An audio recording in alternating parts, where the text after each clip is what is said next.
And he brought him home, he couldn't do it. He felt bad for him. Yeah. Oh, but it's easy. And I it's the right place. He's wrangling off of his house. I would like bees better than. Yeah. That's. True. How do you spell your name? REBECCA. That's right. But I just, is your email not Rebecca something? It's something else. It's REBCNM7.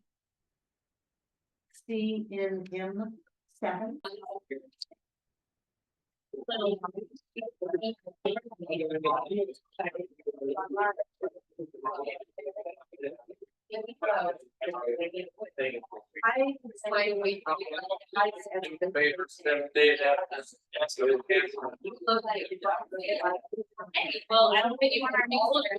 Check your email. Perfect. So I thought he was. Sorry, I'm having done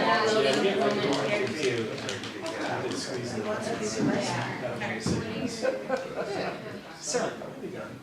how's that? You know what? You see that gorgeous? Giving it to me. Nope, not me. Not my guy. He's right here in the green. I thought this was mine. His back goes to me, and I'm like, that's mine. It's not. That's our guess. Hey guys, are we ready to start? Since we have 5 minutes, but it sounds like we're ready. I think about 5 minutes. Dean's ready, yep, I think. Oh, you got it up. Oh, that was me. Well, yeah, he's been waiting on me, so. There's All these decisions that I need to make. you guys can't see my Zoom, right? Oh, that's Dean's. My best chance of working.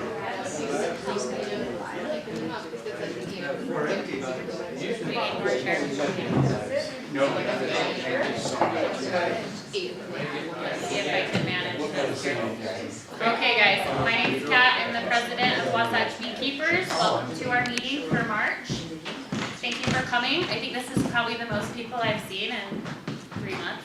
It's all those good vibes you're sending out.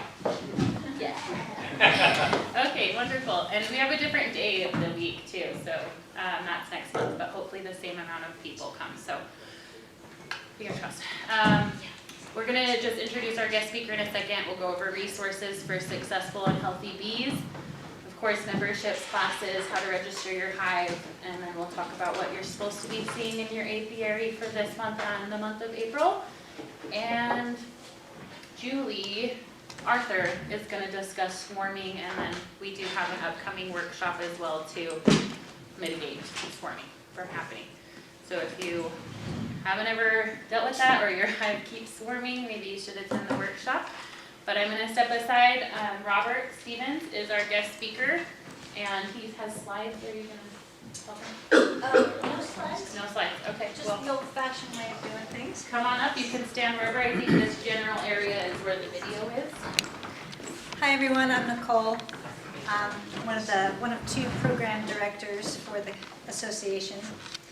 And it is with pleasure that I get to introduce Robert Stevens. He's a friend of mine, and he's one of my original beekeeping mentors when I first started keeping bees. So a little bit of background about Robert. With a background in biology and chemistry, when Robert became aware of the plight of the honeybee 19 years ago, he was intrigued and thought his scientific background could be useful in becoming a backyard beekeeper. He was fascinated with the biologic aspect of honeybees and has spent the last 15 years in constant search for bee-related information so he could become a better beekeeper. And we're going to get some insight of some of that research and work that he's done. Over the years, he has managed as many as 20 colonies in an urban setting and mentored a few beekeepers as opportunities arose. As of today, he's the only Eastern Apicultural Society master beekeeper in Utah. Yay!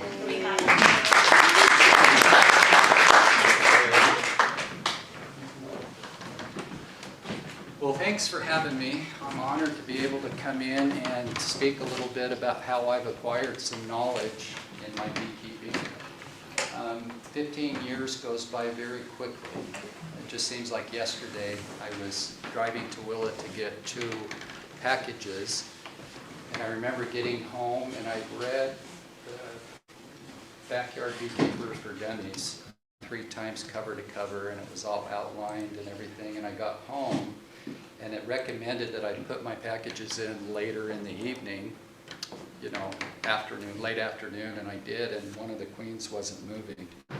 So I later found out she had dead her in the doornail, and I had to run back out to Tooele and then come back, and I got back about 10:30, and I said, gosh, what should I do? Should I put her in, or just kind of warm her in my pocket for the night, or what? But anyway, I'm honored that you would let me come in and kind of spend 15 to 20 minutes with you and kind of explain my journey. I started out realizing that I didn't know a lot about beekeeping, and a big mistake I made was I'm the type of person that never can say no. So after a couple of years and only luck and having colonies survive winter, I was asked to mentor people, and I said yes. And then by saying yes, it wasn't very long to where I had 6 mentees that I was taking care of, and I didn't have the foundation to do it. I mean, I tried, but they'd ask me a question, I'd have to call Belden Davis and try to find out and get them. So I was probably disseminating some inaccurate information. Now I feel like I've accomplished to the point to where if I was someone's mentor, I would have a chance of being more accurate. But I want to make something very clear, and I really believe this with my heart, and the people that know me will stand behind what I say, and that is, I didn't go into getting a master's to become an expert. Because even though I'm a master's, I still make mistakes, and I lose bees to winter and parasites and pests. So we're on the same level. And there's no doubt in my mind in here, we have master beekeepers, and the only difference between you and I is that I've taken tests and I have a little piece of paper that says I'm a master beekeeper. Does that make sense? Before I start my journey here, I would love to ask you, what's working in your beekeeping operation right now? What have you done to just knock it out of the park? And I know some will say, I'm not going to say because then everybody else thinks I'm precocious about it. But I'm honest, we should celebrate when something goes right. What are you strong at? What's working? Insulation. During the winter? I insulated my bees like crazy this year, and the girls loved it. Did they? Good for you. So I take it you have a pretty good rate of survival? All 3 of my hives made it. Good, congratulations. You should celebrate that. I just split a hive, one of them too deep was so strong, so Good deal. that has never happened. Well, good for you. Anybody else? And they had honey left over. Did they? Yes, Where do which you- I think is where do you live? insulation. Rosemary, what about you? What can you say you do as a beekeeper that knocks it out of the park, that it's working, and that it's exemplified by happy bees and healthy bees? Well, for me, this year, it was about making sure that my bees went into winter as healthy as possible. So I'm sure I haven't done anything different than anyone else, but I did the sponges through the summer, I treated in the fall, and then I made sure they have plenty of honey. My insurance is making the sugar boards Okay. and adding that on. And this is the first year I actually wrapped my hives. And before I'd always just laid tar paper over and just let it lay there. You know, but this year I wrapped them, and both of them came through. Wow, They're both doing congratulations. really well. And I think just getting them as healthy as possible to go into winter Right, and making sure they have plenty of food to good take deal. care of themselves. Yeah, good management practices. Oh, and I also put a heater in my pond, so if they had days they could come out, my pond And wasn't get frozen water. this year. That's the first time I've ever done that. So they Wow. had access to water if they wanted. Good. And I want you to chirp in when I'm talking about the University of Montana because Rosemary is a master beekeeper, so she's gone through the program. I want to ask you to do something for me, but I won't ask you right now. If I have time and I can circle back around and ask, what I want you to do is think, put it on the cooker. What's one thing about your beekeeping management that's just not going very well? And if I had a magic wand and I was able to touch you with it and it would disappear, and all of a sudden you had healthy bees, if that's the cause, or if you enjoyed beekeeping a lot more, will you think about that? And I know it's intimidating because there is a guy by the name of David Berg in Florida who threw the alarm in 2006, 2007 and said, I'm losing my bees. And I talked to him personally in Las Vegas one time when I was at a conference. And I had read about it and I said, well, how did you feel? And he said, I was hurt. And I said, why? And he said, because all my friends backed away from me. And I said, well, why did they do that? And he goes, I didn't know until after they started doing the research on the colony collapse disorder, and people would come up to me in a conference and say, Dave, good to see you, and I'd like to say I'm sorry. And it would be like, what for? And they go, well, honestly, when you announced you were losing all of those bees and all of those colonies, I thought you were a bad beekeeper. And there's times at which you hear somebody that Rosemary lost all 13 hives, that it's not easy to jump to a conclusion and say, wow, what a bad beekeeper. Or it sucks to be her right now, or something like that. But I think we need a lot of support with one another and celebrate when something goes right and other people kind of rally. And then if it goes wrong, you know, offer assistance. Okay, well, I'll go ahead and get started here. Nicole reached out to me and said, hey, would you mind giving a short presentation, maybe 15 minutes, 20 minutes on the 2 master beekeeping programs that you went through? And I said, of course. So this will be short and sweet because I kind of want to at the end hear about what could be improved in your operations. So I said, what do you want me to talk about? And she gave me 7 questions, and if I get through all of them, fine, and if I trim a couple here or there, I don't think anybody would know. So when I pick this up and read it, I'm not cheating. There's my other notes, but I'm not allowed to really read. As an Eastern Master Beekeeper, they'd take that my certification if I stood up in front of an audience with any notes in my hands at all. So, but her first question says, Robert has completed 2 very different master beekeeping programs. Can he explain both programs and the difference between the 2? Yes. The program that you're doing now at the University of Montana is an online course that I signed up for, and I needed more information. I love learning. By trade, I was a high school biology chemistry teacher, and later I went into the wood shop and built that program and enjoyed it tremendously. But I want you to listen careful of how the 2 programs that I participated in differ. The University of Montana is referred to as an academic institution. Well, what does that mean? Well, in the simplest terms, it means that they have teachers, they give lectures, and you take tests.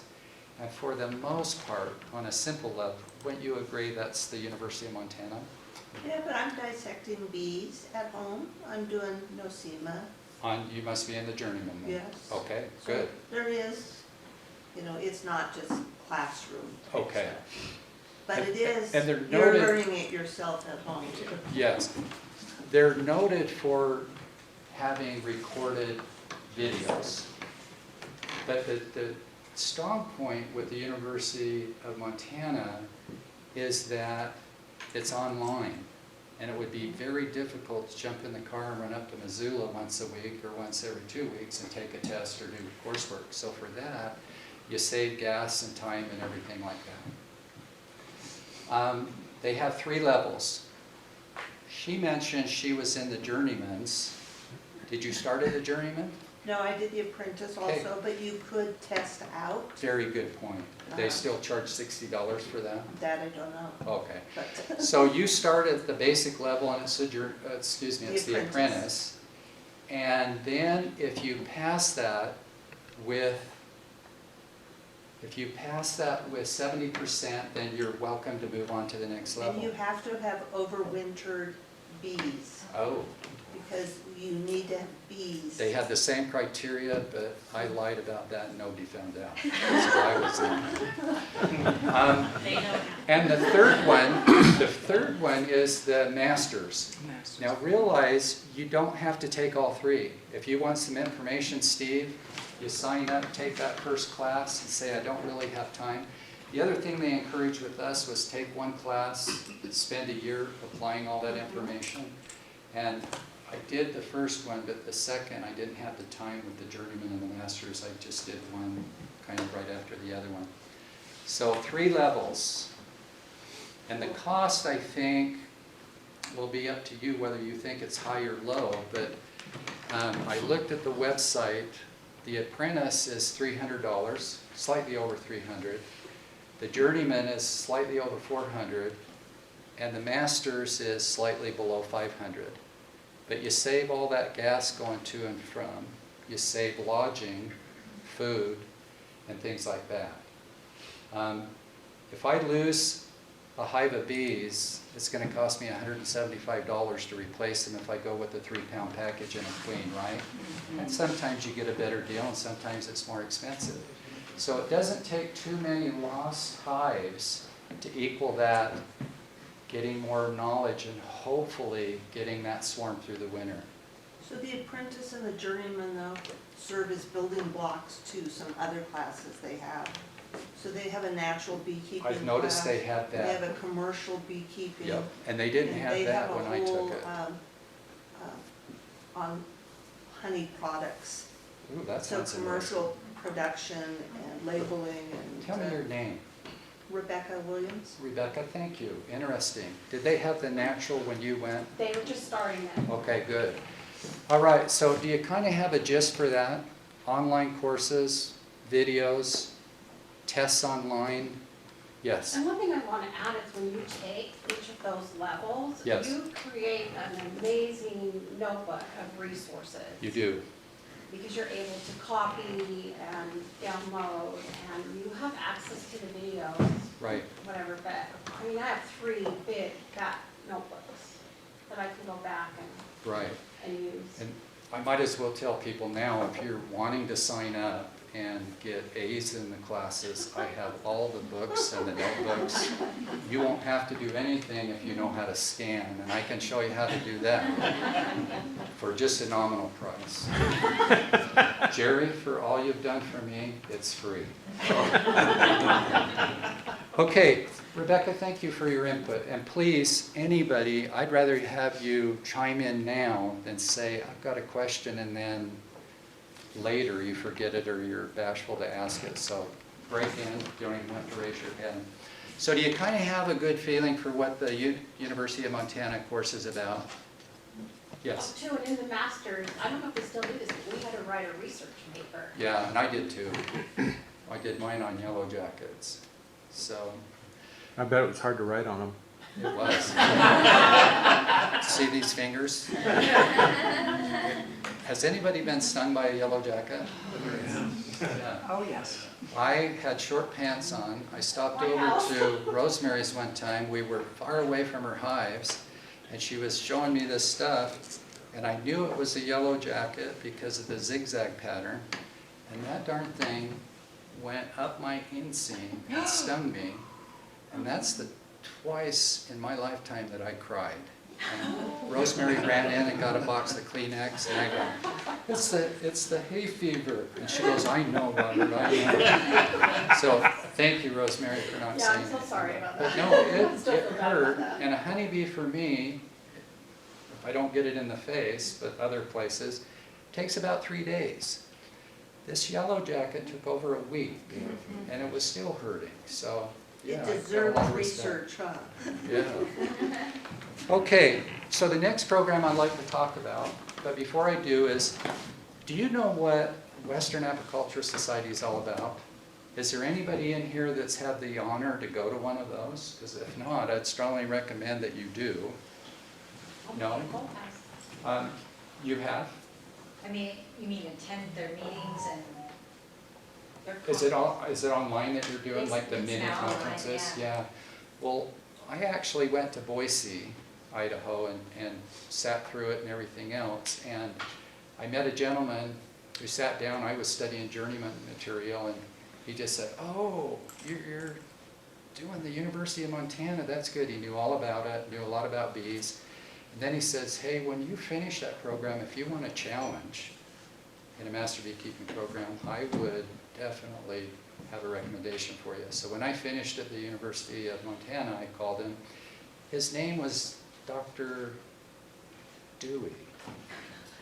Does anybody ring a bell with you? Dewey Karen was his name.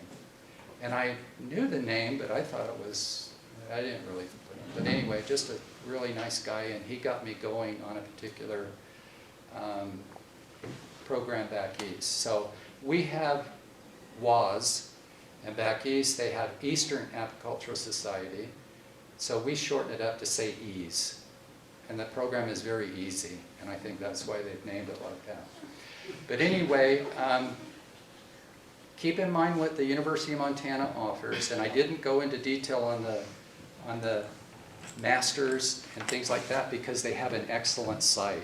And you can go on to University of Montana and they tell you what's expected of you and what they're going to provide and things like that, as well as the costs and everything else. So does the Eastern Apicultural Society.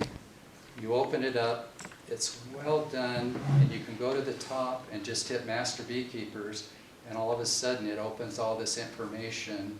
They even have tests, exams that you can look at on the written and the lab and stuff like that. So how do they differ?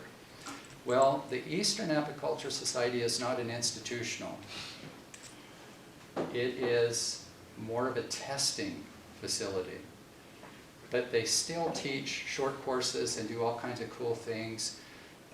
When you go to their conferences, it's just the master beekeepers kind of go in the servants' entrance and go downstairs and they take the test. So we're kind of separated and things like that. The 4 areas that they concentrate on, oh, before I say that, what's the criteria? Since they don't have teachers or professors to teach, and I don't listen to a lecture and take an exam, on their website they have close to 60 references, including many books that they recommend that you read, as well as sites and podcasts and everything like that. And they kind of put their arm around you and they say, what we're going to do is we're going to recommend all of this stuff for you. And then we're going to let you paint a picture of what you think a master beekeeper should be. And I went, that's going to be so easy because I'm going to wear a veil and leather gloves and I'll be cool. But they're very upfront with when you say or ask a question or whatever, we're going to include on that, we're going to reserve the right to ask you any question concerning bees and beekeeping.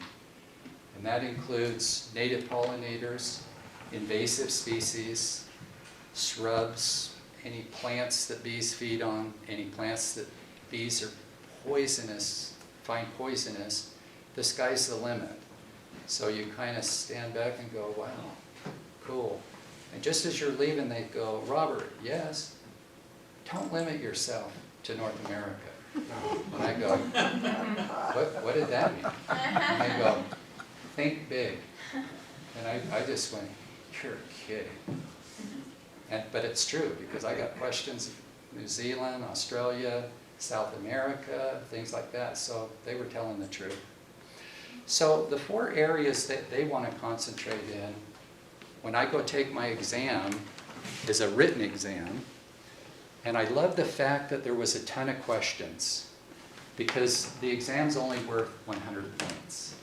And the more questions that are on it, the less point each one question is. Does that make sense? So it takes 4 hours to take it.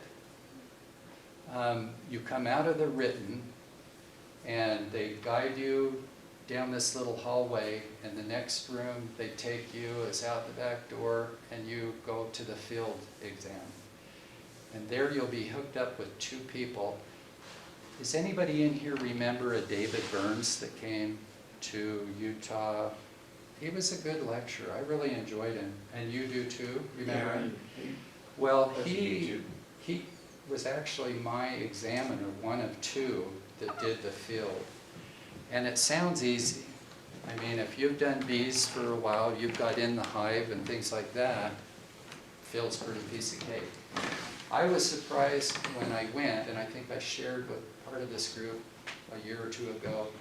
It was a surprise for me because we weren't allowed to wear gloves. These bees were trailered in on a 7-hour trip. The temperature was 98 degrees and the humidity was off the charts. We were in Kentucky. And so these bees were not in a good mood to begin with. And so to have somebody say, I want to be a master beekeeper and I have to not wear gloves was kind of intimidating. And I ended up getting stung. And when I got stung, I was actually putting things together, and it stung me right on the end of my little finger. And what I did was I turned away from the examiners and took my tool and flipped out the sting and then just smoked the heck out of it. As I looked up, both examiners were laughing. And so it was almost like a setup or something like that.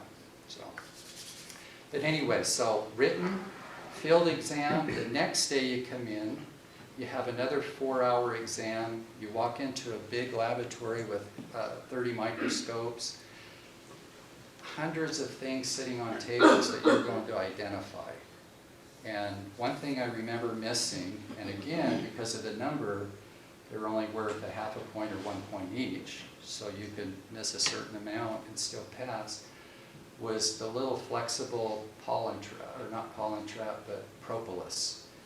And I bought one to look at it, but I just was really sloppy and called it a queen excluder, because that's what I was running, the plastic one. So, anybody have any questions right now?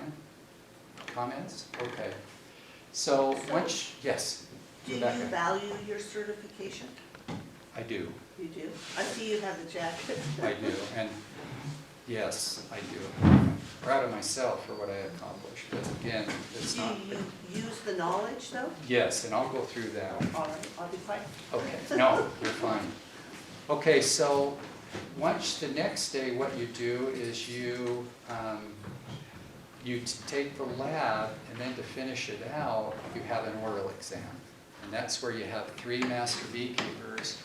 You stand, and they're good actors. They try to knock you off your feet.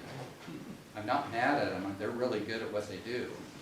But when you make a statement, they ask you a question, it's terrifying to say.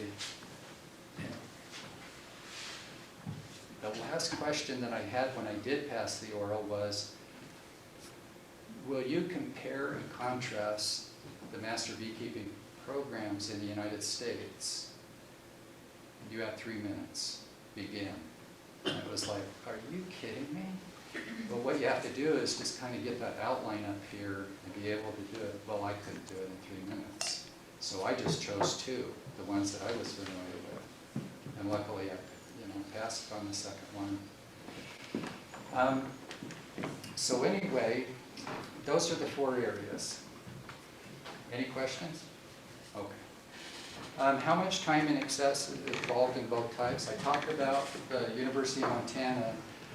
The Eastern Apicultural Society, each test costs $25, so you take 4 tests, you own $100.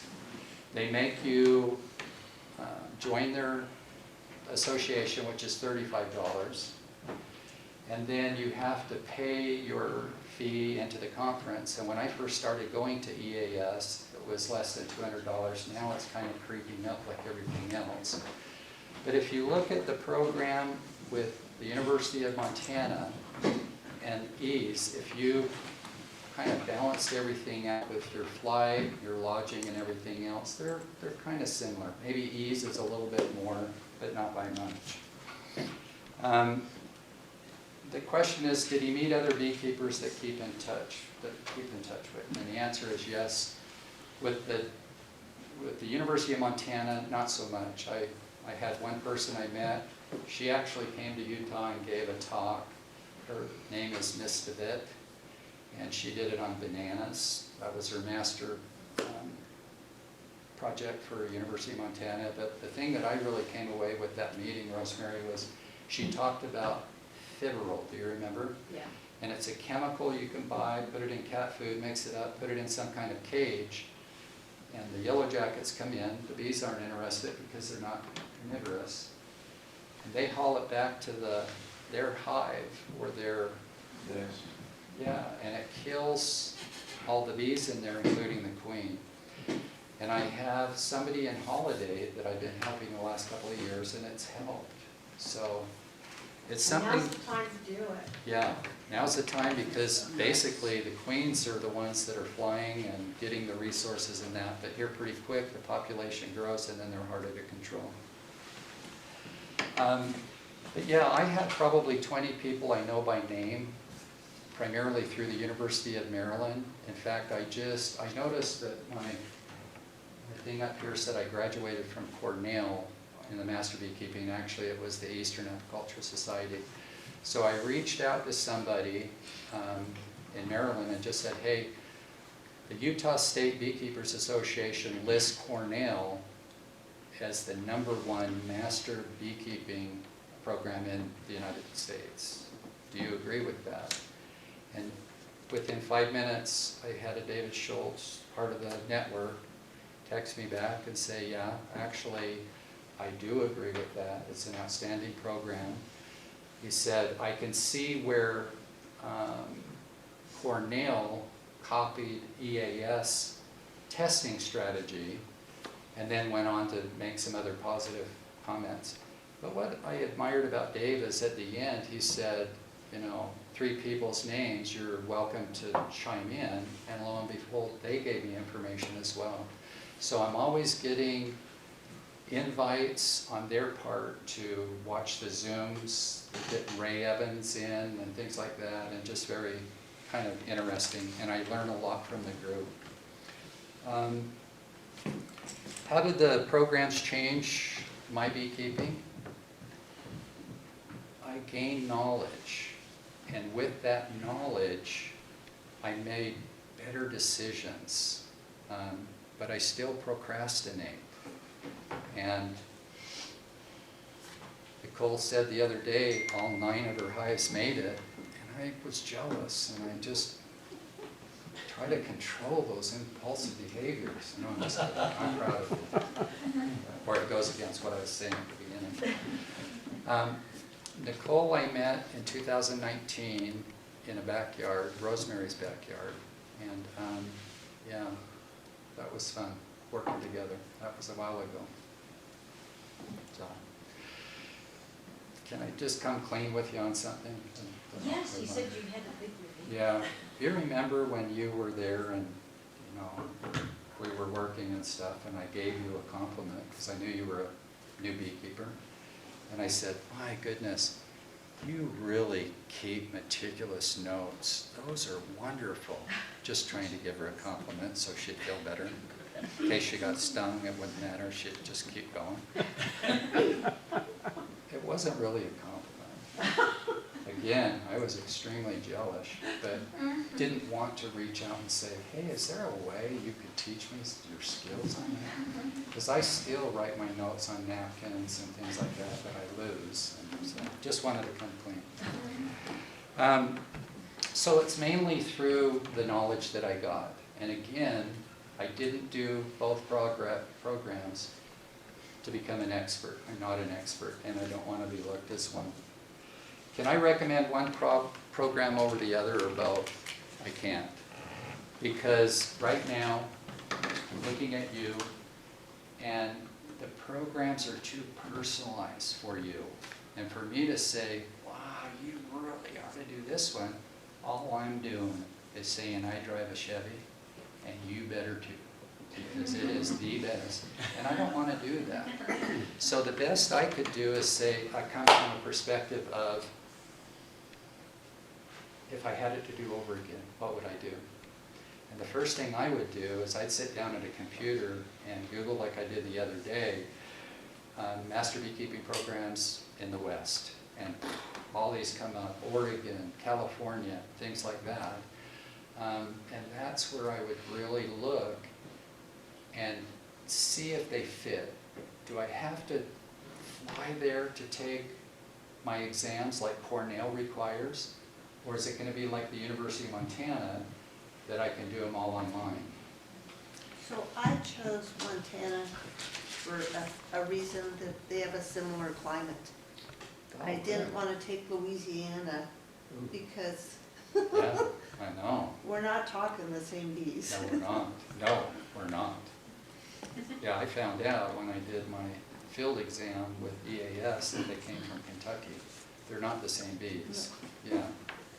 They wear shafts and a rope and everything else. And I swear, I saw one guy had a gun. And so, yeah, they're different bees. So knowing what I've explained, who would you say the programs are targeting? For example, the University of Montana, who are they targeting? All levels, sounds like. Okay, very good. Who would they target the first level? Beginners. What was that? Beginners. Beginners. And beginners are really their bread and butter because Would you say is that before someone even has their first, hive? Some Like, of would it them- be useful to do the apprentice level before, owning a hive, having a hive? yes, I would. But if it's their bread and butter, they're just hoping you take it and then get hooked and go to the journeyman. And the journeyman, you're going, it's just around the corner to get my master's. I might as well get that other information, and that's what you do. I would never, even if I didn't like you, recommend, if I knew you were a master beekeeper or a new beginner, to take the EAS. And the reason why is they've just really raised the bar. I missed my oral test the first time because I got an 80 on it. And the bar is at 85. So every one of my tests I had to get 85 or above. And I asked them, well, I'm really good at this and this. Can I combine those? And we do an average on the 04, and they said no. And if you keep asking those questions, we're not going to let you take any of the tests. So. Okay, so we're just about done. What new opportunities became available to me once I earned my degree?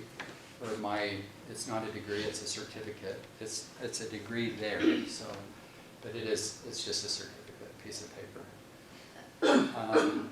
I was asked to proof 2 manuscripts that later become published.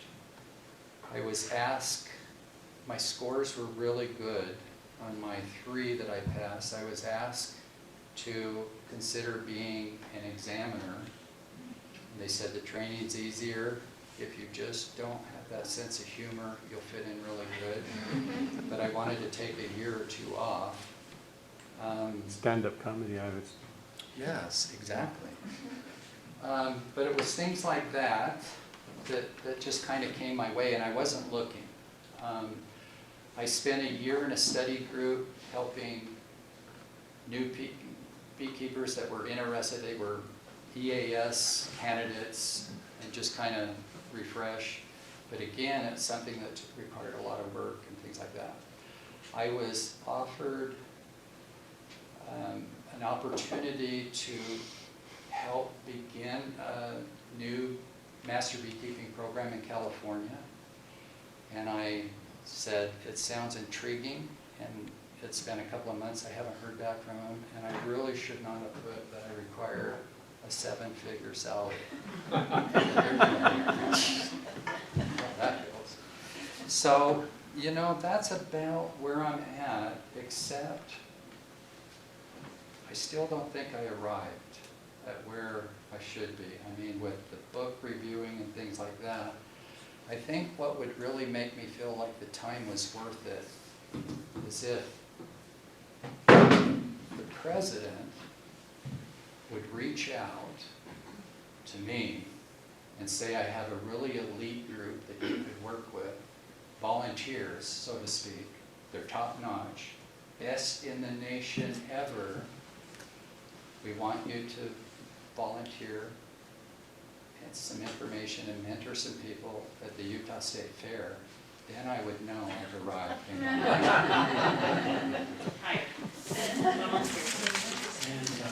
Well, I want to thank you, and did you What just... do you think Yes. about the Utah State Extension Program they have at Wheeler Farm? That's Are you thriving familiar with that? hives. Yeah. I am not. Where are they located at? Wheelers. Oh, you know what? I've heard about it. I do the Master Gardening with Utah State Right. program, and I'm out there a lot volunteering, and our paths cross. I don't know anything about it. I took the class, but I took it before they had the hands-on component. Yeah, they've got like 6 hives now, so. Yeah. Andrea Bravo Walker, she's amazing. She's now a member of the Utah Beekeepers Association. She's going to start doing more community outreach on a state level. But she's really developed, it's a fabulous course. If you haven't taken any type of coursework and you're new to beekeeping, I would definitely suggest you take it. And is it primarily for knowledge, or are you working for some type of certification? It's not certification, You know so what, it's and- just for your own knowledge and so that you can care for your bees Yeah. properly. You know what, Nicole? I mean, if I had opportunities like that, I would definitely consider them, because it wasn't really about the certification, but to get that real high bar quality program, it basically fell that way. And this is through Utah State. Yeah. Yeah, their extension program. So Yeah, if so you just they, type in if thriving you don't have hives. a bee suit, they give you a bee suit. Wow. We go out, visit hives, Yeah. I mean, but it's real basic. It's not like I'm going there to get an education. More that I don't get scared when I put on a suit. Sure. Are you considering taking it? I'm taking it. Oh, good for Yeah, it's you. full for Wow, this thank you year. for sharing that. Yeah, they- it's booked for this year. There's a limited number of spots. It usually opens up in like November, December, I think. Right. Because I think the first class starts in February. And then, so I know it's booked for this year, but do you Yeah, want to take it they watch sold for out next back fall? in, they Yeah. sold out like 2 months in advance. Yeah. Yeah. Okay, well, thank you. I think I'm out of time. So.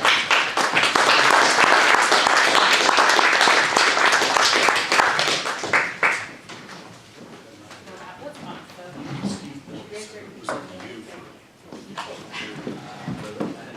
Was mesmerized. What do you guys think? You can take sharing Who's again. gonna take a master beekeeping class now? You gonna go Google them? I'm tempted. Alright, just a second, guys.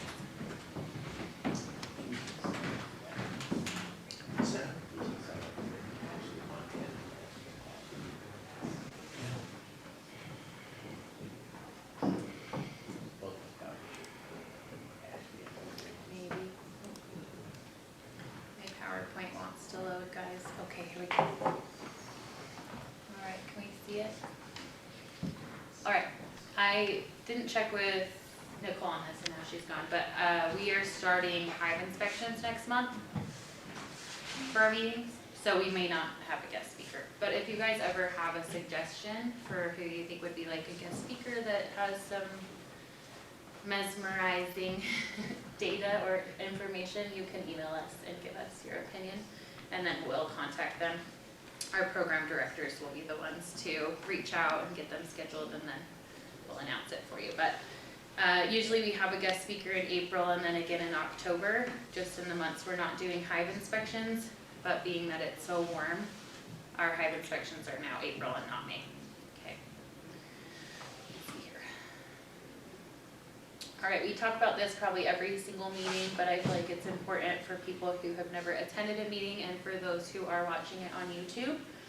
And so in our resources for good beekeeping and healthy bees, the most advocated approach is to become a member, where you can get personalized mentoring, you can volunteer like the state fair, and you get voting rights in the executive on the board, and you can be in the swarm directory. So I think about 50% of our members, probably if not more, are in the swarm directory, and that's the main drive behind becoming a member.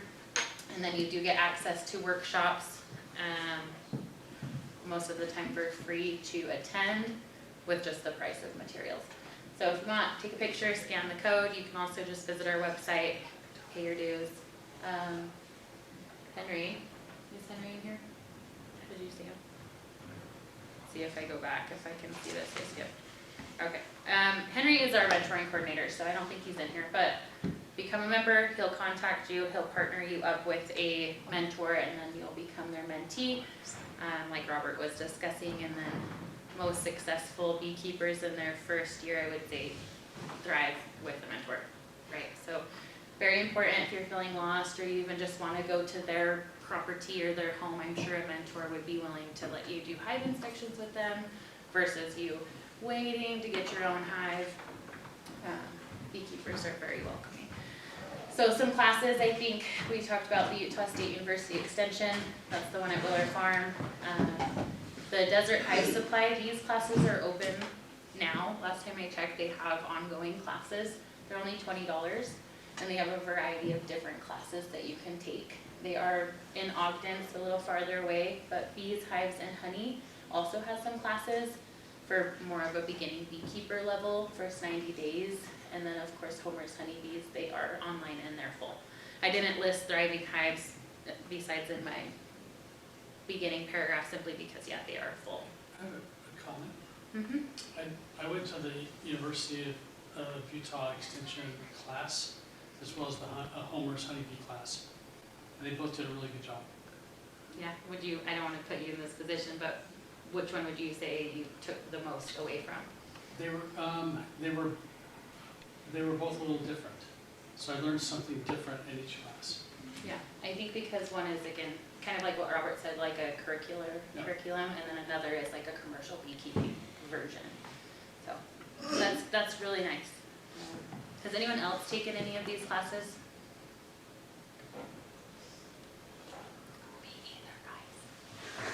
Okay, register your hives. This is important. If you are a beekeeper, you do need to register your hives with the state. You can just go to the UDAF's website, again, take a picture. It is on our website as well. They'll give you a ID, and it's been instructed that you put it on your hives. Like if your hives are located at someone else's property, you do need to label them and put your information on them. So therefore someone knows if spraying's happening, or just so they can contact you. Now, some benefits of registering: no charge for inspections. So if you have your colony die, you get free testing, give you health certifications. They do notify you of disease outbreaks, and then pest management, and then they do track bee population. Do you have to register every year, or do you just register and then you're? Once a year, and it's $10, I think. Depends on how many hives you have, so if you have like Okay. 20 hives, it's like $20, but it's not Okay. much. I don't have 20 hives, so typically 10, 20 bucks. And then the no spray zone, this was kind of brought up when we had Chris Bibbs here with the mosquito abatement district. I like to include it now every time. This may be outside of the city limits where they're doing their spraying and your hives may be located, but it's always still good to just register for the no spray zone. Okay, so then workshops. It is an early spring, I should say, and it's warm. So Nicole is hosting a workshop, and I believe Ashley is helping along with Jerry. Are you gonna help? I will if they need me. Okay. What are we doing? It's a, how to split a hive. Yeah. He's the experienced one.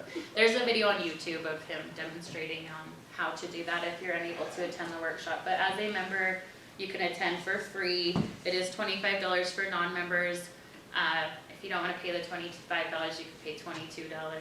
Become a member, save $3. It's gonna be on a variation of dates, so it's hard to say, but Nicole's kind of gauging the weather and the timeline, and then with Easter, of course. So the 26th is pretty late.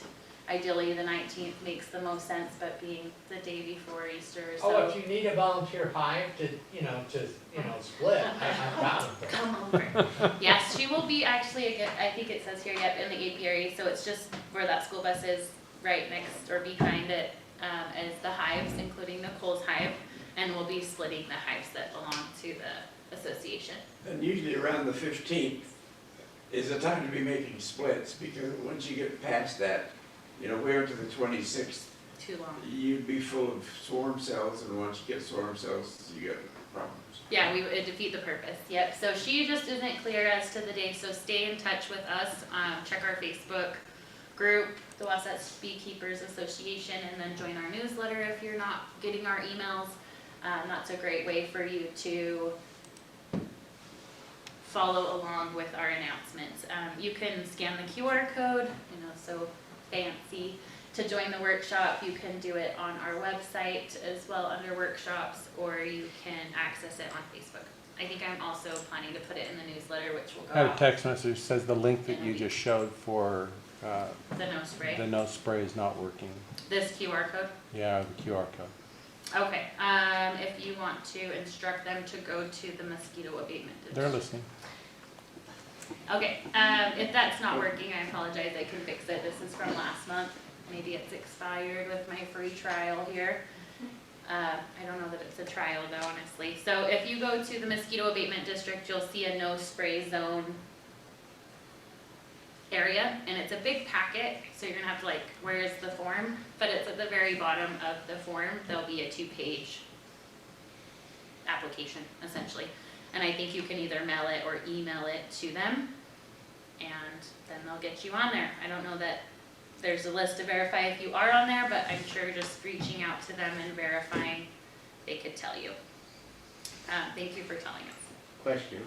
Yeah. Those of us that are members, you send emails regularly. Will you be sending out on what date that firms up on the 12th, 19th, or 26th? Yeah, we will. Yeah, so we'll send it. We have our board meeting. I think it's the first Monday. I forget. We've adjusted that date too. But after our board meeting, we usually send out the newsletter. And in the newsletter, it'll be, the 5th, maybe by then?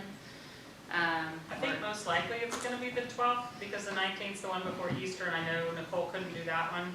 Yeah. The 26th is too late. Yeah. So I'd probably pencil in the 12th. Yeah, just Yeah, bank on all the fingers days. crossed, So yeah. 12th, if it doesn't, obviously then the 19th. Yeah. But it is from 1 until hives have split. So And I may have some extra queens if people are coming in and be on there. I need to. okay. And my queens will be coming on the Tuesday afterwards, it's either 15th or 16th. Okay. Kevin? The reason also with the 3 different dates is weather. Yeah. We're concerned about weather, so if the 12th is not good weather, we're gonna do the 19th. Right. So that's why the 3 different dates is, if it's a bad day, we're not gonna do a split. Right. Okay, we will let you know though, so again, Facebook or email, or just if you're concerned and you haven't received communication from us, just email us. I'm pretty on top of the emails. I think a lot of our board members have access to that, so at that point, you'll get a response.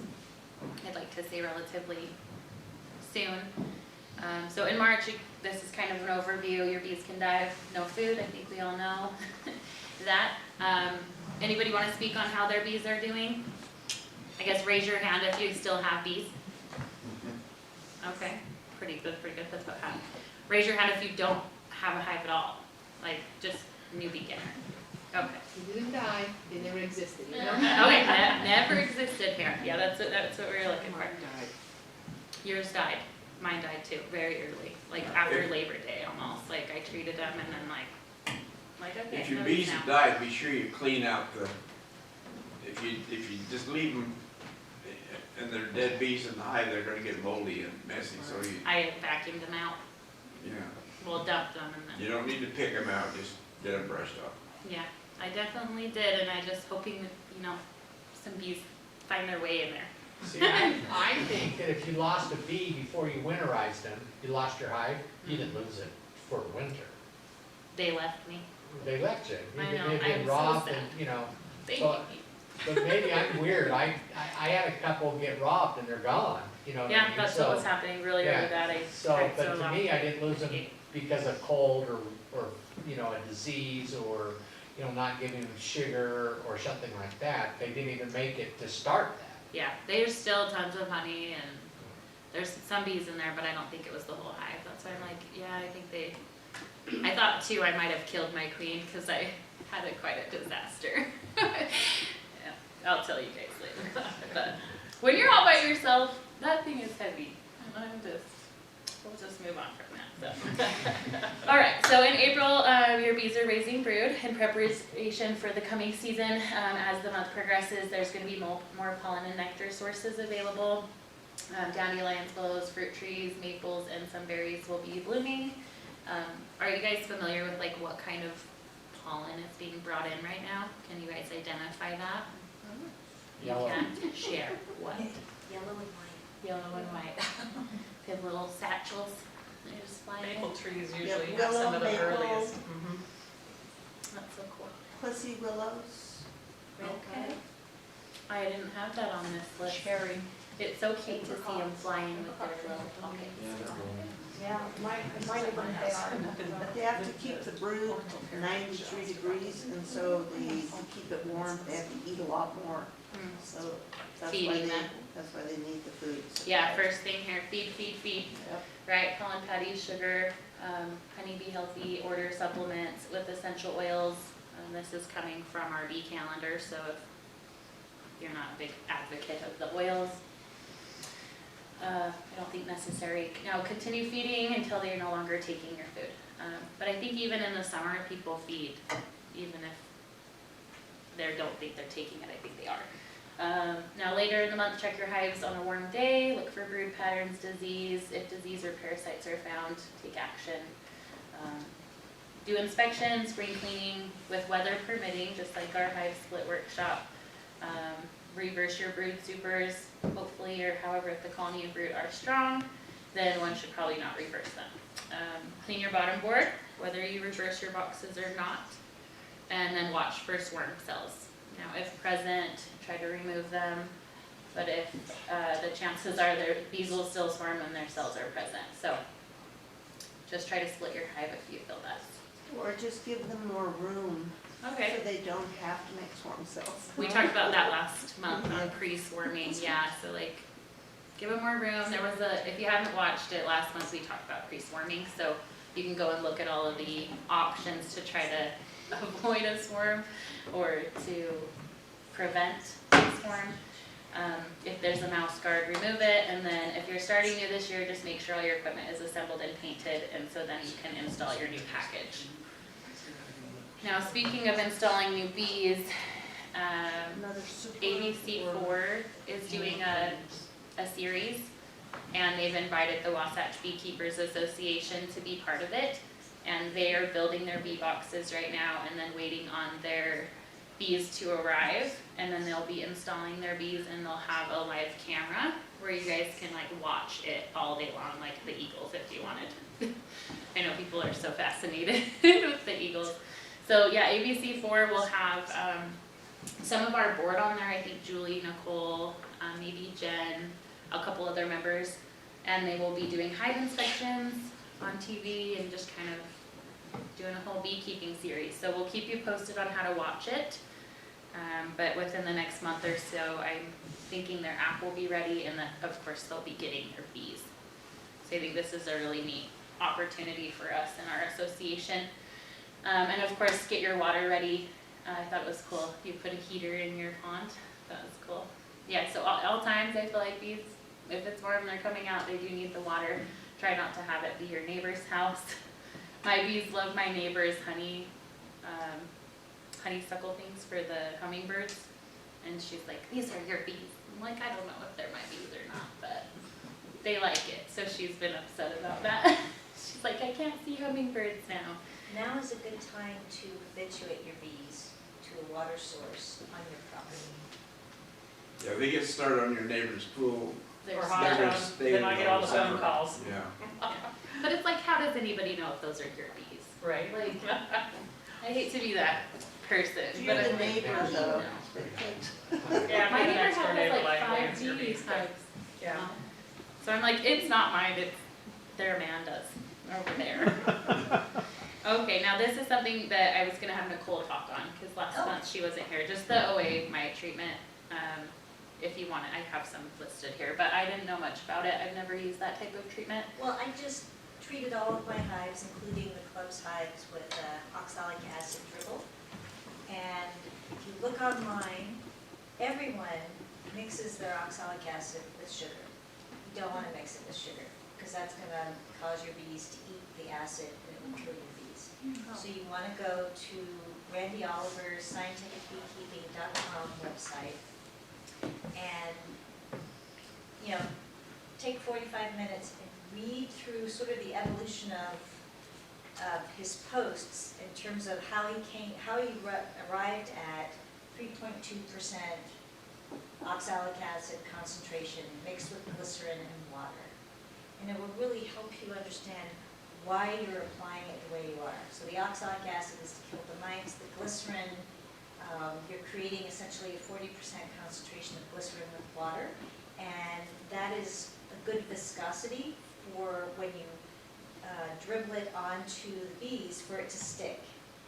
And then as they're grooming each other, they're getting the oxalic acid throughout the hive. And because you're only adding 50 milliliters per a double deep hive, if you overwinter in a single deep, then you want to use half of that, 25 milliliters total. And you want to have a syringe, and you can get the syringes at, you know, without the needle at, I'm assuming places like Walgreens and Rite Aid. And you want to, when you're done doing your inspection, you've got a double deep hive, you've taken off your top box, you'll dribble 5 milliliters on the little bees that are looking up at you. Don't worry about it if there's not a full seam of bees. But you just want to make sure you're hitting all the bees. Don't put it on top of the top bars of the frames, because you don't want to puddle, because they'll get stuck. And then, so you put about half of it in the lower box, half in the top box. And I've always had really good luck with oxalic acid. It doesn't ever kill the queen, whereas every time I use Formic Pro, I lose my queen. If you're thinking about cutting the pads for your Formic Pro so you have less of it, that's a really bad idea, because you then create greater surface area for the off-gassing from that pad, which I did, and it killed everybody in my hive. So, yeah, so on these warm days today, I finished up the club hives. It's going to take you a while to look at everybody if you're going to do a full inspection. If not, doing something at 60, 65 degrees, have a partner where you crack up the top box, and then you sort of, so if this is your top box, you want to sort of scooch it forward a little bit as you tip it up, because if you just tip it up on the very end of the box, you'll end up losing your whole top box if someone doesn't have a good handle on the top box. So that's why you need a helper. You just crack it up quickly, dribble in with the syringe, 5 milliliters per seam of bees, close it up, and then take off your, if you've got a candy board, quilt board, or whatever it is you have on top, and do the same. What do you mean by seam of bees? Ah, that's a good question. It's in between the two frames. Okay. Yeah, so when you see the girls looking up at you. All right, so that's what you meant when you were saying the girls looking up at you. I thought, Yeah, this would be Bees, of course, having a yeah. visual. So you're would be talking here. about So you're saying between the you wanna dump it frames. onto the bees, not onto the wooden frame? Between the frames. These were Right. frames, Gotcha. it's this right here. Yeah, so, sorry. That little bee That's a space good, area. that's a good Where they're clarification. Yes. So it's the space between each of the deep frames. So does your syringe have the little gauge where you can determine how much it's putting out? No, No, so I'm just- Belden is my mentor, and so we treated all of his hives and mine too. And his little syringe, you just, you go 5 millimeters and it stops. You can't it put stops, more that than would be just- nice. Yeah, I've got a 60 milliliter syringe, it's about this long, and Right. and the plunger is real smooth. If you've got a plunger that sticks, that's gonna, you'll get starts and Yeah. fits. And you do not want to do more than 5 milliliters per seam, and 50 milliliters per double deep, because you add too much acid and it will harm your bees. And so what Belden did is in the hive, where there were not bees, where they're not working, we didn't put it. That's We just right. did it only where you could see the girls, and then you gave them a shower. Yeah, because otherwise it's just going down to your screen bottom Right, board or right. your wooden bottom board. Yeah. Yeah. I think you can get those syringes actually at Home Depot, those long ones. Oh, yeah, I bet you can. I can't remember, I used to work in a lab, so I had my own supply. What about the smoker unit for OA? So that's sublimation. So you're heating it up and the oxalic acid crystals go from a solid to a gas immediately. And it is only effective if you had done it maybe in February. Because it's not effective if you've got capped brood. Of course, the dribble isn't nearly as effective either. But The University of Montana recommends the dribble in the fall. It's your last mite treatment. Before you- Because they have no brood. And- Right. And that's when they dribble. and I use sponges instead. But the problem with sublimation, especially if it's 65 degrees out, your wand gets super hot, it vaporizes, and then it condenses almost immediately. So you're really not going to you're not going to cover the bees in the upper box. And I mean, it will help some, but it'll be mostly on the bottom, and the bees aren't really working the bottom box as much as the top, or the second brood box. Can you do an aerosol? That's the It's- vaporization. Yeah, Yeah. that's the only way. I mean, it is a gas. Right. You need a gas mask, and you only have to try that once. When you don't have a gas mask, it's More horrible. poisonous to humans than cyanide. So she's learning a lot. Rosemary? And with the vaporizer too, you have to make sure that your wand is not touching Any wax? anything, that wax, Or you'll set your Not hive on on fire. Oh, wow. and you can burn your hive. When I first started beekeeping, the very first meeting I was at, James Pierce did a whole presentation on oxalic acid vaporization, and one of the first slides he showed was his hive burnt to a crisp, and I've never been willing to do it since then. I'm not risking that in my yard. And they're changing the frequency. There's some new research that says every 7 days is much better than every 3 days. And So the oxalic. yeah, the vapor. The vaporization or the vapor. sublimation. Can you talk about the sponges? Because I thought a lot of people said that was successful for them. Yeah, so I've had really good success with treating with oxalic acid sponges. Sponges are easy to make. The big expense is buying the glycerin. If possible, you want to get soy-based glycerin, vegetable-based glycerin. And then the Swedish sponges, you've got to pay a little bit more. What is the name of the one that? If you care. I care. you Well, yeah, and I Yeah. get Eco Gurus, or the original Swedish, I think it's just called like the Swedish Sponge Company or something like that. You have to be careful that they don't have an antimicrobial agent to them, and they're not like damp when you get them. They should be They should dry. be bone dry. Yeah, bone dry when So you if get they them. have things in there like, oh, lotion or things that, and sometimes they don't even say. So I wouldn't buy from China because they do not tell you what they put in those sponges. So you want to choose something where it says there are no antimicrobial, meaning no antibiotics, no antiviral, no antifungal agents in the sponges. And the sponges are off-label. Yeah, they are, and so that's, not right. one of the in the past, the approved club, uses. yeah, the club last year, we did a sponge workshop and you guys could buy sponges from the organization, and we decided this year we can't do that because they're not approved.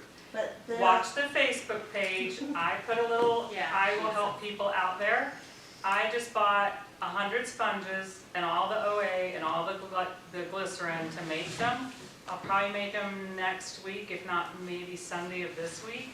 And then, I'm not making them to make money off of anybody, but all the stuff literally has gone up. I think it'll be like $3 or $3.50 a sponge. And you cut each sponge into 3 strips. Just watch the Facebook page, that's the only way. I can't, we're not gonna do it as an organization, but if you want me to help, you make some, or you want me to make them for you. I live in Draper. Sponges, though, if you look at, there's one approved extended release, OA, that you can buy. You can buy the sponge Vera now, something. and it's comparable in But price to it's like the Apple sponge, if you look at it, it's like. It's exactly, it's You good. use it for Yeah. this many days, you can. Yeah. The reason why the So- FDA pulled the Label. label for it, and the reason why Utah, right, UDAF, Utah Department of Food and Agriculture are not, agriculture and food, are not sanctioning it, is because the way the experiment was set up, it calls for using the Swedish sponges, but people have the option to buy the sponges that are impregnated with the antimicrobial. And because of that possibility, and because those chemicals were not tested for how they affect honeybees, then the license isn't given, because the rules are very specific, and you can't change the experimental design partway through. And where are you putting those sponges? The sponges go between your double deep. Okay. If you have a single deep, then you would want to put in 1 1/4 sponge. So and I know this is confusing, one sponge is about this big, you can cut it in half or into thirds, and the more strips you have, the greater the surface area for bees to interact with them. Right. So you just want to use, and each one of those sponges has about 25 milligrams of the oxalic acid solution in it, or 25 milliliters. You're just laying those on top of the frames? Yeah, you just lay it, Across the top. yeah, just across the top, and then you sandwich it between your 2 brood boxes. And when they dry out, you take them out and throw them away? They don't dry out, the acid will actually break down the cellulose. And the hives are humid. I just Yeah, they're removed not mine very that had dry. been there all winter, Yeah, and they were still wet. I had to use the tongs. they kind of Yeah. fall apart, though, didn't They'll Yeah. fall apart Didn't they before do they that? ever dry out. And then you can, if you've gotten organic sponges and it's just cellulose, you can just stick them in your compost pile. Otherwise, you want to put them in the trash. When you make them, you have to have your neutralizing solution. It's just a big jug of water with a whole bunch of baking soda, because glycerin is sticky. And every time you work with these sponges, even after you make them, it gets all over everything. So you're going to want to dunk your tool, dunk your gloves. It will eat through cowhide. Yeah, you'll eat through don't use your beekeeping gloves to do it. No, because it'll ruin your You'll ruin your gloves. leather gloves. And it will destroy your eyes. So, glycerin, Yeah, like nitroglycerin, is that what we're talking about? Irreversible eye damage. Yeah. That's how yeah, serious you have it's to a be. very when you're serious playing. acid. That's why I'm like, I don't use that treatment, but I like the sponges because I'm like, that Yeah. seems like very. But it is you nasty just- to eat every time you Are you doing the dribble, then you did the dribble, or are you gonna put these Swedish sponges on later, like 2 weeks, 3 weeks later? I got would my probably put the from sponges fall on last year. and then She forget made good sponges. later in the spring. So I don't use Apigard and those other chemicals. One, they're losing their efficacy. At the Utah Beekeepers Association meeting, they were talking about mites. Apivar, yeah. Mites being resistant. And so I use a combination of getting rid of drone brood. I put in a frame that doesn't have, I don't have one of those drone foundations. I just put an empty frame into each hive, and And when they fill it up, I cut it out and remove it. I can and tell I you a do trick for queen that. Use, in your deep, use a medium. Put the medium in And then they'll build up they'll bottom. fill the bottom and it'll be droned and you can just cut it off.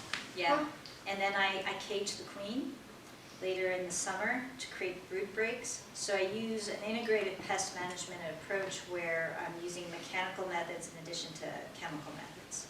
And I've had really good success with that. And the OA is good for tracheal mites. Oh, yeah. And the Apicard is don't have good that. for tracheal mites also. We don't have those. Yep. When do you put a drone frame in? I bought one. I think I'm too late because it was in my hive this past week and there are already a lot of drones in there. Swarm season is when Yeah. you start doing your drone removal. And we need drones. To have healthy local queens, we need high genetic diversity. And we really don't have that much genetic diversity because all the bees are coming from California, which originally came from here, or from Mississippi. And so, right now, mites are starting, they're part of the curve going up when you see all those graphics about how mites increase over time. But I start removing them after the swarm season, like at the That's tail the end. recommendation. Is it too late now to put it in? No, you can put it in, Put it in now? yeah. But you have to have I think enough the drones to make your drones we queens. have, the better. Well, I don't really want my queens mated because I But want they to fly out of the hive and go to a drone congregation and they're mating other queens, not Yeah. in your hive. Okay. Yeah, so it's a community perk, keeping your drones. Good. Any other questions about sponges? My daughter bought this little machine a few weeks ago, and it's for oxalic acid, but you put, 2.5 grams in this little tube and it superheats it, and it just blows this vapor through your hive. It covers, it's coming out your bed hole. I mean, it's so filled with it, and it's pretty amazing. You're not putting anything hot inside of your hive. It's right in your entry, where the So it vaporizes it or sublimates it outside the hive and then blows it in? Yeah. So that would work to get it up to the upper brood box. That's what I've seen on the videos. Yeah. Commercial guys are doing it. Well, yeah, They're 550. We're just going out. Yeah, I wouldn't say that much, but she bought Yeah. it, so Yeah. But most people just have the wand that has like a little square plate and they're, But it's kind of cool. they're timing it to see how long Set it. it takes, usually like 6 to 8 minutes. You pull it out and you close everything up. I see. And that's just not as effective. So just reviewing the timing for Ideal. Right now, you're doing the dribble I am on warm days. on warm days, over 60. Yeah, over 65, because the dribble's gonna chill them. And then, of course, you're opening everything up, and that will also chill the developing larvae. Did you switch your hives at the same time? I mean, taking the top deep I to the did bottom? for 2 of my hives, because the top brood box was chock full of bees. And I don't want to split until queens are available. So if it's really, they were just burbling out. Yeah. And so only 2 of them did I rotate. You need to be careful when you're reversing boxes, because if you've got the nest here and you reverse it, then you end up with a half moon up here and a half moon down here, empty in the middle, and if it gets cold, they're gonna sacrifice half of So it. you gotta make sure you have a lot of bees so that all the brood can be covered at nighttime. So then on the timing, again, we always get like a mid-April snowstorms. I mean, to me, it always seems like April 20th, right? Yeah. Any things to think about on that, if we're gonna put in strips or anything else like that? You don't really want your sponges in there if they're gonna have to tightly cluster. So I took off, like here at our apiary, I took off, I had insulation wraps that I had made, but I had bought hive hugger crowns. I have an R value of 34, I believe, and I left the crowns on. And I also started feeding so they can start, because none of the hives had any nectar really. So I feed 1-to-1 syrup, I'm keeping the crown on, and it's possible I'm gonna come back here before Tuesday when things go below freezing and wrap everybody again. Okay. Quick question, we talked about feeding. You know, you can get the frame, the feeding frame, Yes. and put in, you put it in the lower box or the upper box? Upper, easier access. They won't go down. They won't go down, they'll go up? Yeah, I would stick it where you're seeing all the bees. Instead, I don't like the feeding frames because I always have a problem with lots of bees drowning. So I just stick an empty super on top of my top box and then use a gallon Ziploc bag and poke some holes in it. And then squeeze all the air out of the bag through the holes so that the fluid is right there so they can access it. And then you can use buckets that have a little filter or screen opening and just invert the bucket on top of the hive, or stick in a mason jar where you've perforated the lid with like a tiny. The easiest way is a 1/16 drill bit. Oh, okay. Yeah, so I've tested a bunch of different sizes, or Belden had me, and Yeah. so a 1/16 drill bit, like 2 holes in a mason jar, you can just invert it, and then it doesn't just go down, it only goes down when they're up there, you know, sucking. Right, so it's got the surface, so the hole is small enough so there's surface tension. So in that case, you would put your inner cover on top of your top box, and over that opening in your inner cover is where you could invert your mason jar. Or if you're gonna do several jars, just get it, go dumpster diving and get you a piece of particle board and drill a hole just big enough for the jar to fit in. There was a company that actually was making Yeah. an inner cover, so you could, that had the holes pre-drilled. I can't find them again. I don't think they're in business anymore, but they shouldn't be that hard They're easy to to do. make. And that is by far my preference for feed. And it's easy to know when you need to feed them again. Yeah. So you don't have to do it as often. And Yeah. you're not attracting yellow jackets and any number of other problems. Good. Any other questions or suggestions? All right. Thank you, Nicole. I felt educated by that. Maybe I'll be brave and do your triple. Okay, pre-swarming, this was from last week, my same little subject title, but this is Julie. Julie's over here. She's our swarm coordinator, if you don't know. She answers the swarm hotline and does all the swarm Coordination. yeah, exactly. So if you want to stand up or come over here, you'll probably have to kind of. So this swarm, will she come and hold our hand? Huh? On the first swarm, are you gonna come hold her hand? I'll hold so your we don't hand. screw It's the up? coolest thing ever. I will never forget the first swarm that I caught. It's so fun. And the great thing is they're not defending a hive, and so they're mostly docile. And unless the weather's cold and you knock them out of a tree on top of your mentee, and then that's her first experience with catching a swarm, and I'm not sure she would ever do it again, but no, we did another one. She was great. Okay, so I've done this for years. It's super fun. In order to sign up for the swarm, I'll tell you just real quick, wait, let's see, how am I, okay. Swarm catchers have to be dues paid members, so if you haven't gone online and done your dues application, your membership application, we incorporated, thanks to Kat, the swarm catcher application in with the dues application this year. So just keep on working your way through the application, you'll get to the swarm part. And once you fill that out, you'll be on my swarm catcher list.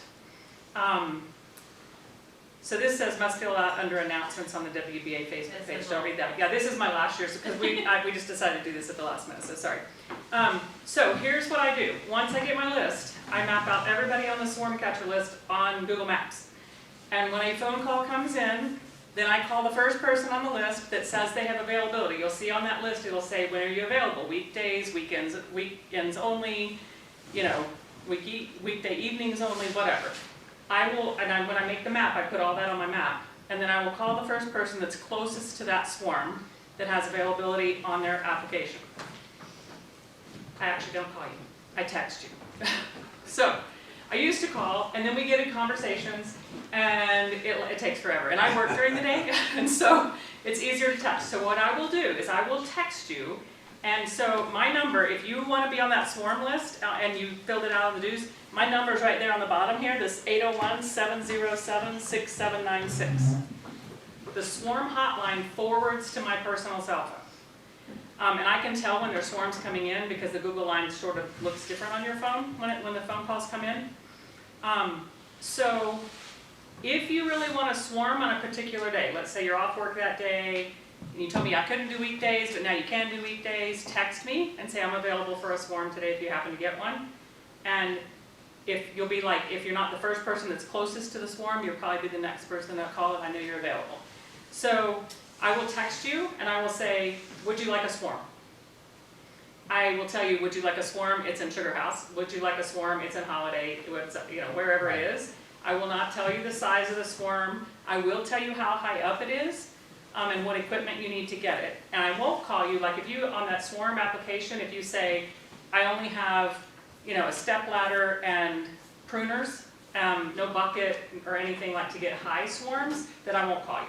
Right? If the swarm is way up in a tree somewhere, I'll move down the list and call the person that has a bucket and a pole or, you know, a 20-foot ladder or whatever we need to get the swarm. But I will text you and I'll tell you, you know, I will basically say, do you want a swarm in Holiday? You need a step ladder or you need a 20-foot ladder or whatever. How many swarms did you get last year? About 150 or so. Holy Yeah. moly. It wasn't a big year. It wasn't a big year for swarms. Our big year for swarms, we have over 200 swarms, yeah. So, Yeah. so do you have jackets that say Swarm Patrol? No, I wish I should. If you make jackets that say Swarm Patrol, I'll take one. Or sweatshirts or something? That would be fun. Show That up would be there. really fun. Right, right. I have a pink beekeeping jacket. That gets attention when I go catch swarms. But, so here's guidelines. So what I'll do is I'll text you. You'll text me back, yes, I can go. And if I text you, I mean I need you to go in the next 15 minutes. Not 2 hours from now, not an hour from now. It means you're ready to get in the car and you're ready to go. So we expect our swarm catchers to have all your equipment in your car, short of maybe a ladder that you need to load, right? But have everything in the car ready to go, including your swarm box or whatever you have. Because the longer you take to gather all that stuff up and pack your car, or leave work, go home and get it, get out, back out, that swarm is gone. A lot of times in the spring, they'll stay 30 minutes, maybe 45 minutes. Sometimes they'll stay overnight if the weather's going to be bad, but a lot of times those swarms don't stay long. And there's nothing more frustrating to me than the homeowner going, they flew away, your beekeeper still didn't get here 2 hours from then, right? So you have to be willing to like walk out the door when I call you to go get a swarm. And if you can't, it's okay, I'll get you another swarm, I promise you. Like if you're available, I promise you I'll go get you other swarms. So if we can't be there in 15 minutes, we say no. If you can't walk out the door in 15 minutes, yeah. Okay. And I probably won't call you for anything that's more than like 15, 20 minutes away from where you live. Or where, like if you're on the swarm list from your job location and you can just walk out the door from work, then that's where I'll call you from. Just put that on your swarm list on the application. Yeah, it asks where you would be leaving from in order to catch a swarm, yeah. It also asks you how many swarms you could possibly catch and house. So like maybe you're like, I'm gonna get a swarm every single day. Well, where are you gonna put them? Like, Yeah. what are you doing with them after? Yeah, and we do not, if I find out you are selling swarms, I will out you on Facebook. No, I'm just kidding. Don't, we really ask, there's enough beekeepers locally that lost bees, especially this year, that need bees. We ask that you don't catch swarms to sell them, okay? It's a privilege to get to catch a swarm. We want you to learn from catching swarms, and we want you to keep your swarms at your house and see how they do, and learn that, how, overwintered bees and swarms and queens and things like that do at your yard. We really prefer you do not sell your swarms, okay? And if I find out you sold a swarm, I really won't call you again to get another swarm. Because, I mean, that's just, I'm kind of hard-ass about swarms. I've learned that for the years. It's kind of bad.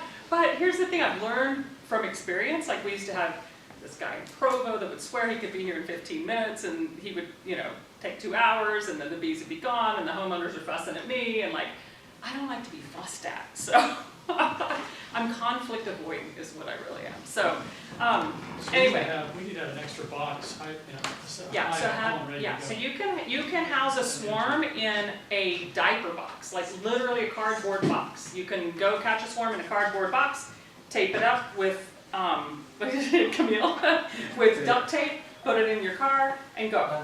But you cannot leave it in your car all afternoon till you're done with work and then go home, because they will throw up their honey stomachs and they will die before you get to the I house. should be there Right. about, I think. So you just need to make sure that you can catch a swarm, get it right home, and dump it into a hive box somewhere. You can catch a swarm in a nuke box, like a plastic pro nuke box with 5 frames in it. You can catch a swarm in just about anything you want to catch. I mean, not a plastic black garbage bag. I always try to keep cardboard boxes, and if you can get a box that an appliance or something has come in, they're a little better quality. And then I just cut a hole about that size in this side, and then tape up either a potato bag or a piece of cloth. Yeah. Because you don't want to see them, or they'll smother. Right. Yeah. And if the weather's warm, they will smother. you better get them home right away. Get them out of there and in a hot right away, or they'll die. Yeah, they will. And in fact, I caught a swarm one time that it was on a limb, and we cut the limb down, and we put the limb in the box, and we just kind of like tipped the box together. We didn't close it up all the way. Went back and got it once it was dark, so once all the bees were home in the box. And then I sealed it up to get it home, but by the time I got it home, it was too hot, and they had thrown up their honey stomachs, and it was just like sopping wet. There was like muddy bees in there. Believe it or not, they did survive. I dumped them out. A lot of them died, but I dumped them out. The queen survived. The rest of them survived. But all that to say, you just have to be prepared to catch your swarm, get it home, and get it housed as soon as possible. Okay? But we do ask that you leave the box, if you can, if it's not too far from home, which it shouldn't be. You leave the box till dark, so all of the bees that you lose to the air when you're catching the swarm will settle back down in the box with the queen, and then you can seal it up and get it right home and get it housed that evening. Do you put some old comb or something? Yeah, if you put old comb in it, or even a frame with old brood comb in it, it helps the bees to have something to latch onto, especially if you caught them in a cardboard box. It helps them to have something to land on and the queen to sit on. And then sometimes they don't all go in the box. So you get an old sheet, a bed sheet, and then you spread that out, and then so your box is on there. So that when they're still climbing around on the outside of the box, so you just take the sheet, fold it up. I had it stopped like a knapsack. Right. Yeah. And you're home, and you got all the bees. Put it in the car and hopefully. You gonna sing a song for us? Bee patrol. Yeah. So here's what I say. Once I call you and you've agreed to go get the swarm via text, then I will send you pictures of the swarm and the address. So you know how, and I always, when the homeowner calls, I always ask them to send me pictures. The first thing I ask them is how big it is and how high it is, and the location. Whether front yard, backyard, neighbor yard, whatever, right? Or maybe I didn't for Camille. So last year, I have to tell you the story, poor Camille. Last year, Camille was new to the club, and she wanted a late swarm, and I got a picture of one, and it was in an under construction apartment building, and I failed to ask what floor it was on. 10 stories later, up these stairs with her bee equipment, Camille caught the swarm. I couldn't believe it. I felt so bad. So I now ask how many stories up it is, if it's in a building. So yeah, she did an amazing job, but it wasn't an easy one, and they climbed up into the Oh, they were up in the rack. in the beat, like they were where you couldn't get to them anymore. Yeah, I agree. Oh my golly. I will never do that to Camille again. So when you shake them down into this box, and then you have to leave it till dark, you leave it just partially open like you say, so the rest of the bees will come. And then if you put a sheet out below that, then all the bees that didn't make it in, you can make your knapsack. Yeah. Then when you take it home, you put it in let's say a deep, one deep, with a bottom on it, shake them in there, not with 10 frames, maybe 8 frames, 7 frames, and so there's some place for them to be. You can, or you can just shake it. Yeah, I mean, I would take the frames out, shake them in, and then just put your frames back in, and you could put all your frames in. I fold the sheet out and shake the bees in front of the hive. Yeah. Because if they They'll walk march in right the in. hive, If they're your going to queen is- stay. yeah. If you dump them in, you make them out the next morning, they're taken off. Yeah. I just dump them on top of the frame. Yeah. Yeah, if you just dump them, they'll go right there. As long as your queen goes in that box, they'll go in the box. Exactly, and Yeah. you don't even need to worry about the rest of it. Once you've got the queen, the rest of them will show up. Yeah. So after I send you that text address, how high they are, how big it is, and you know how much equipment you need to take, and in the spring, sometimes we might get a 2-box swarm. So just be prepared, I say, call and let the homeowner know you're on the way. I will send you the homeowner's phone number, and what time you'll be there. Remind them not to spray anything. I always say if it's in a public place, I will ask them before I ever give it to you. I'll say, if you can put a sign out that says beekeeper on the way, do not spray, and like stick a chair in front of it or something like that. If it's on like a median strip or out in front of somebody's house in a public place, I always ask them to kind of keep an eye on it and make sure nobody sprays it, because you'd be surprised how many people will. Remember, you're representing the Wasatch Beekeepers Association. If for some reason you get there and there's another beekeeper already catching it, sometimes these people call multiple places. I always ask them when they call me, have you called anyone else? Because I will not send a beekeeper if you've already called, 10 other people, right? Or if you've already called your neighbor who's the beekeeper or whatever. If you get there and somebody's already catching the swarm, just call me and let me know. I'll put you on the list for the next swarm. I know it's a hassle to drive to a swarm and not be able to get it, but we don't want to get, I've had men literally get in like fisticuffs over a swarm. And don't do that. Please don't do that. Like, it's not worth it. You're representing the organization, so we don't want to have arguments over the swarms. Do not cut a limb or otherwise damage a bush unless you have the permission of the homeowner. So, Written, does it need to be no, it written? doesn't necessarily need to be written, but a lot of them, they don't want their trees hacked up or their shrubs hacked up, So just don't do anything without talking to the homeowner if you're cutting anything. Safety first, we do not insure you. You are a volunteer and you are going out on your own to catch these swarms. Do not undertake a job that's unsafe. Don't climb trees. Don't lean ladders on weak limbs. You assume all risk and benefit in this endeavor. Do educate the people watching about the risk of being stung, the value of honeybees, the swarming purpose, etc., and make it fun for everybody to watch. The most fun I have catching swarms are when the little kids are out there and they have literally no fear, and they will just go up and they'll, be watching the bees crawl along. It's so fun to, like Jerry was saying, if you shake them in front of the box, they'll just march in the box. If you've never seen a swarm literally do a march into a box, it's the coolest thing you've ever seen, isn't it? It's on our Facebook, I shared one. Yeah, so take time to educate, the homeowner, the public, anybody that wants to watch, But don't let them help. No, they don't want to help. Insist, if Right. they want to help, Insist that they have a suit, yeah. That they not, yeah. I learned that lesson the hard way when I was keeping bees in Northern California. Yeah, if they want to help, just make sure they have a suit, or, Even if they're pushy about it. Yeah, sometimes they, Okay, remember the best practice. Did they ever call you to get the swarm for them and give it to them? So sometimes, so here's what I tell. So if you're a beekeeper and your bees swarm and you can't get them, say you're at work or something like that, I have a few swarm catchers that will be nice and go out and get the swarm and let you keep your own bees, if you have a box set up already and a place to put them, right? But in general, if somebody calls and says, I have a swarm in my yard but I want to keep them, I will walk them through how to keep them. I will first ask them if they're a beekeeper, if they have boxes, if they have equipment. If they say no, then I'm like, probably not the time to become a beekeeper. But, if you do, then I have a few people who might be willing to come out and help you catch a swarm.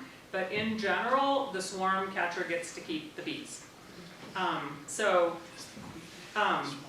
It just kind of depends. If I get somebody like that and I know they really want to keep the bees and I know they have a hive all set up, then I might call Rosemary and be like, hey, this is right next door near your house. They really want to keep the bees. Do you mind going? Whatever. I just picked on her because she's a friend. She's sitting there. But anyway, yeah. So occasionally we'll get somebody that wants to keep them, but more often than not. If it's a beekeeper that had their bees have swarmed and they're panicked and they're like, we end up needing somebody that's really educated that'll help them get back in their own hive and look for swarm cells and figure out what they need to do at this point in order to prevent a secondary or a tertiary swarm, or, try to help educate the beekeeper a little bit. Best practice, leave the box, return it dusk so that we don't get another call for leftover bees, because guarantee they call the next day and they're like, they didn't take all the bees, and then there's like this little baseball size thing of bees that you've got to go back out and get. And I will call you to go back out and get them, because no other beekeeper wants to go pick up your leftover swarm with no queen, right? Keep your gear in your car and ready. So if you don't capture them all, they're just gonna stay there?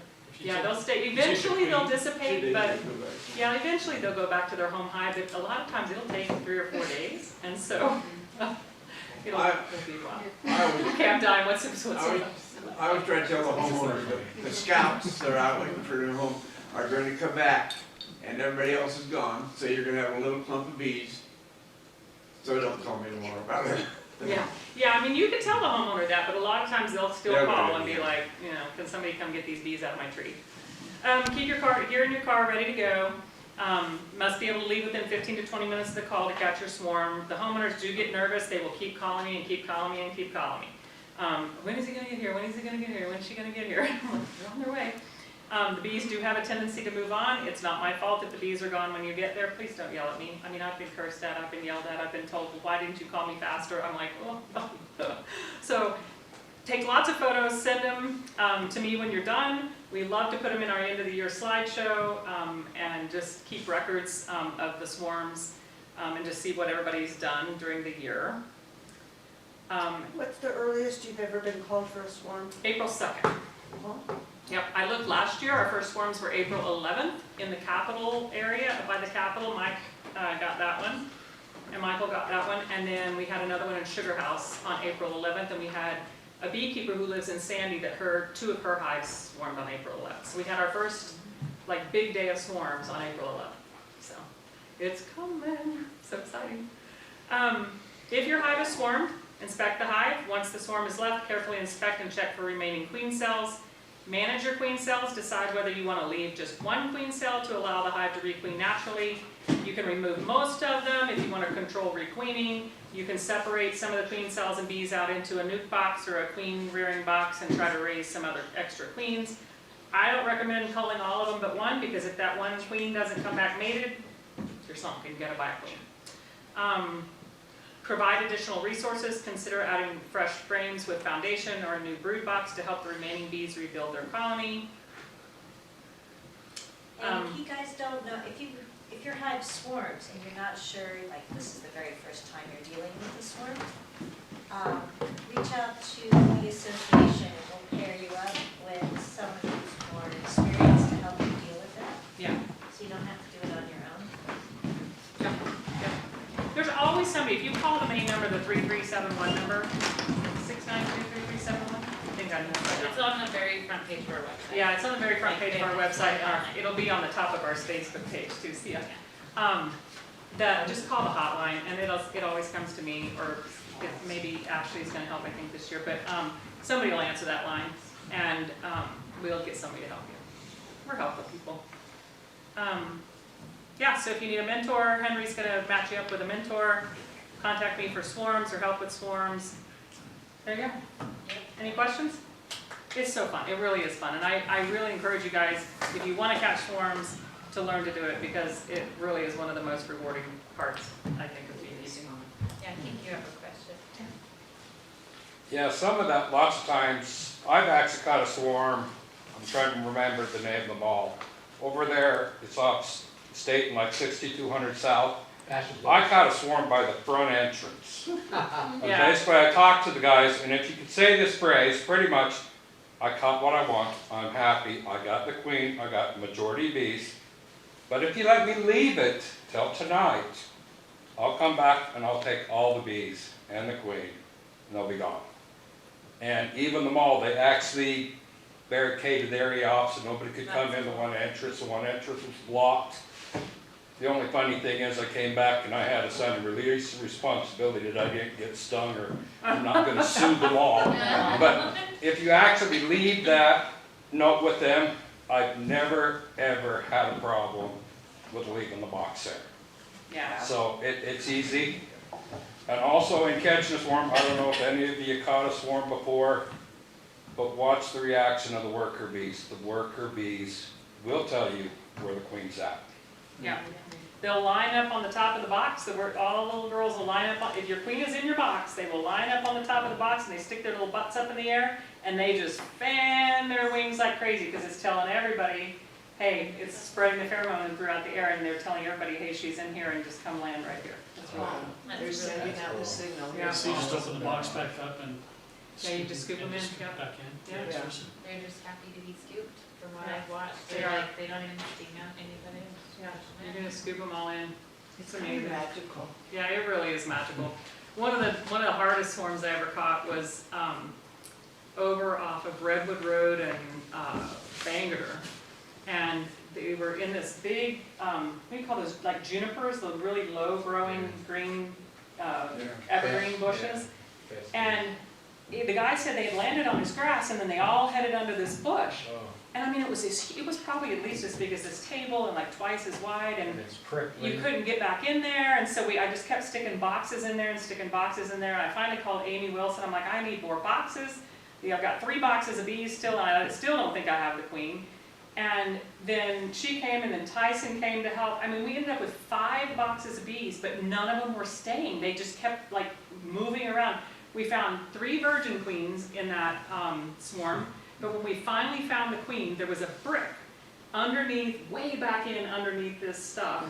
And when I picked, and I noticed the brick was covered in bees, and so when I picked up the brick really carefully and moved it out, and I set it right on top of one of the swarm boxes, everybody finally kind of settled in. But it was literally a 5-box swarm, like a 5 pro-nuke box, so those 5 frame plastic boxes. And so we took it back and we separated them out and tried to find the virgin queens and separate them.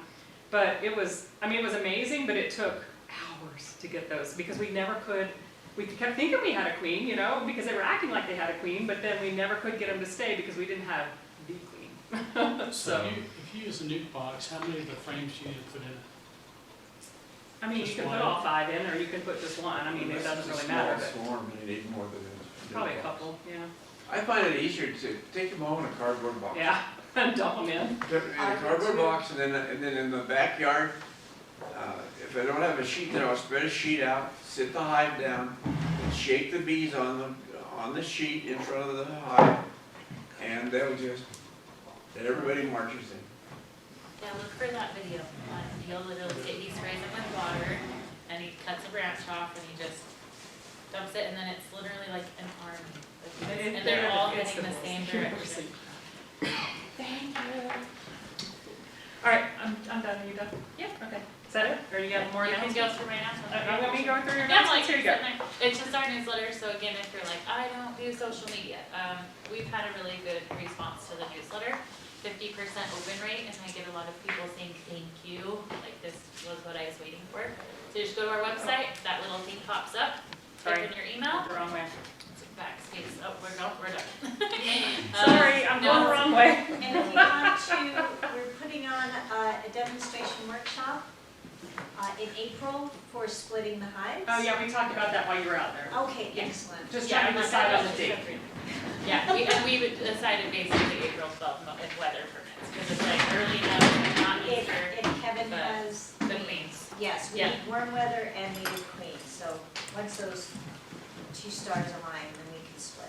And I told everybody we'll put on Facebook and email, and if you're concerned you missed it or it's approaching, just email us and we'll help you out. Let's see if I have another one. I think these are mostly the Provider same. pay dues. Yeah, pay your dues, we're on top of that because it's like a big benefit. We're good. Next one. Can we Venmo the dues, or is it? You do have to fill out an application. Not anymore. So last year we had a Google form and then you Venmo the dues, but everybody would pay but never fill out the form, so we never had a good record of people. So this year it's all one job form, and you fill out the form, and at the very end you pay the dues. All in the same thing. All in the same thing. And it does have a Venmo option. It's actually Venmo to PayPal, I think. Yeah. But it will be your Venmo, you log into Venmo and then PayPal owns Venmo. So, but yeah, it automatically puts you on any list that you volunteer for. So if you want to do the state fair or the bug fest or ladybug fest or swarm catching or mentoring, or if you have property and you want to hive on it, or you don't have property and you want to manage a hive, we have all the questions on there. And if you borrow a coffee cup, put it on the table before you leave. Okay, thank you, everybody. Oh, I'm sorry, I didn't say. Our next meeting is the 3rd Wednesday of the month, moving forward for the rest of the year. So, 3rd Wednesday of the month. 3rd Wednesday. it's in our newsletter. 3rd Wednesday or and it will 3rd Thursday? Wednesday. Wednesday. 3rd Wednesday. 3rd Wednesday. No Thursdays, yeah. Thursday's good for me, man. Thursday's my jam. I get the happy. Goodbye, everybody. Just negotiate.